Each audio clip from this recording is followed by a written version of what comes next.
Isso mesmo, Jéssica, boa tarde para você, boa tarde para todo mundo. A mãe dessa criança contou para a gente que viveu com o ex-marido durante 3 anos e após a separação, ela afirma que até conseguia manter um bom relacionamento com o ex-companheiro e que ele viu o filho ao menos 3 vezes por semana. Inclusive, tinha um hábito de buscar a criança na creche. Segundo a advogada Tatiana Silva, o ex-marido sempre foi muito carinhoso com um garoto. Os dois se davam muito bem e o menino adorava ser visitado pelo pai. Por isso, a mãe do Bernardo prefere acreditar que o filho está vivo e que o ex-marido não teria coragem de cometer esse tipo de crime. A mãe imagina, por exemplo, que a criança foi deixada na casa de um amigo do ex-marido, ou aqui no DF, ou até mesmo na Bahia. E ela, mesmo vivendo esse momento de dor e de desespero, ela gentilmente conversou conosco por telefone. Vamos ouvi-la. Para ficar com o menino, ele falou que ele estava afastado do serviço e que ia voltar a trabalhar na segunda-feira.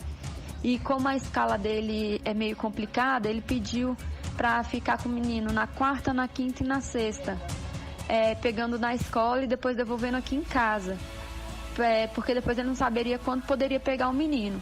Como eu nunca proibi ele de pegar o menino, nem de ver o menino, eu deixei. Ele fez isso na quarta, pegou e devolveu no horário certo, na quinta também, mas quando foi na sexta-feira, aconteceu esse acidente. Eu quero acreditar, sinceramente, que ele não esteja morto, que não encontre um corpo dele e que ele esteja com alguém, que essa história que ele contou seja tudo invenção da cabeça dele, que como ele estava em surto psicótico, ou como ele falou em um dos áudios que queria fazer a gente sofrer, que seja uma forma dele fazer a gente sofrer. Eu espero de coração, eu tô torcendo para a polícia não achar o corpo, porque aí eu fico na esperança do Bernardo ainda estar vivo. O pai da criança, o Paulo Roberto Osório, ele tem 45 anos, é funcionário do metrô e possui o cargo de agente de estação lá na estação 112 Sul.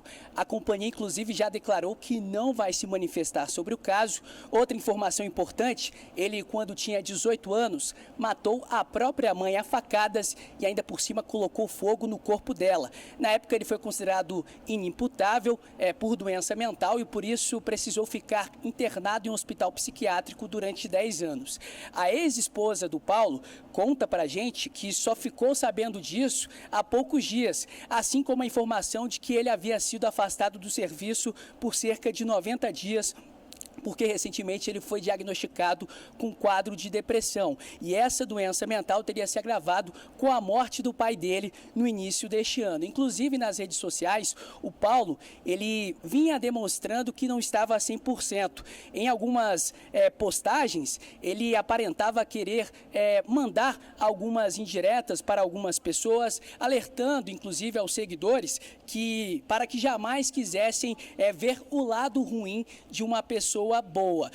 Nós separamos mais um trecho do áudio enviado pela ex-esposa dele, comentando justamente sobre essa mudança de comportamento nos últimos meses do Paulo Osório. Vamos ouvir então a ex-esposa dele novamente. Ele estava sim com depressão, tanto que nesses últimos dias ele estava afastado do serviço, 90 dias que o psiquiatra deu por conta de depressão. A gente não sabia, a gente veio descobrir esse fato do afastamento dele há pouco tempo, mas como estava deprimido e também teve a morte do pai dele no início do ano, que foi também que causou, eu acho que essa depressão maior nele, eu acho que tudo isso encadeou, só que ele deu sinais ou não deu e a gente não percebeu. A relação dos dois era muito boa, o Bernardo era louco pelo pai, era apaixonado, ele também se mostrava muito apaixonado pelo filho. Cuidava direitinho dele, disse eu não posso falar que ele não fazia, ele cuidava do menino, tinha um cuidado às vezes que as pessoas falavam que era até extremo, e o menino você via que o menino era louco, apaixonado pelo pai. Daqui a pouco eu volto com outras informações a respeito deste caso. Jéssica, é contigo.